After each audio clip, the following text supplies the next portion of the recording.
저희가 이번에 또 SCI 논문을 5년 만에 실었죠. 그리고 R20이나 R0를 넘어서서 진피의 버블까지 치료하는 표피는 특수용액과 진피는 쇼게이브를 쓰는 저희가 이번에 보고하는 3R 방식의 치료법들도 있는 거죠. 안녕하세요. 피부지킴이 이상준입니다.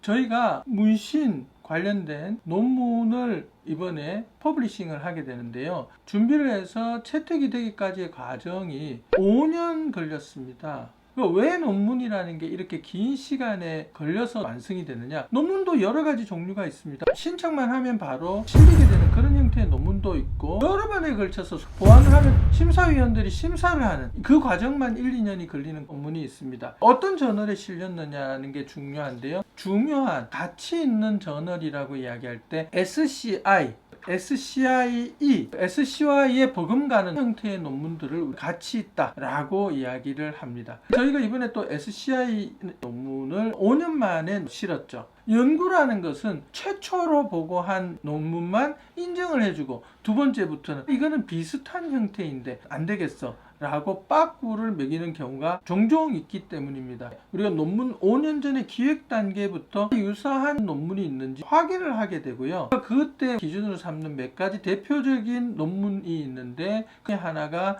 블루저널이라고 하는 논문입니다. 미국 피부과 학회에서 발간하는 논문인데요. 2025년 7월에 그동안의 문신에 관련된 모든 내용들을 다 종합해서 표지 논문으로 나온 논문이 있었습니다. 어떤 과정을 통해서 시술을 하게 되고, 잉크는 어떤 종류가 있으며 어느 부위에 주로 하게 되고, 지우는 방법들은 어떤 게 있고, 어떤 경우에 잘 지워지고, 어떤 레이저들을 치료하면 좋고, 가장 최근에 문신을 치료하는 방법들이 망라가 되어 있죠. 최근에 문신에 관련된 논문들은 조금 더 여러 번 하는 게 좋지 않겠나, 여러 번 하는데 무슨 문제가 있냐, 버블이 생길 수 있다는 거죠. 공기, 기포가 생길 수 있기 때문에 표피의 버블을 없애는 특수한 용액을 사용한다든가, 그것이 R0라고 하는 테크닉이죠. 레이저를 하려면 20분을 기다렸다가 하는 게 좋겠다. 그게 R20입니다. 구멍을 미세하게 내서 잉크가 배출되게 되면 더 좋지 않겠나. 프랙셔널 방식으로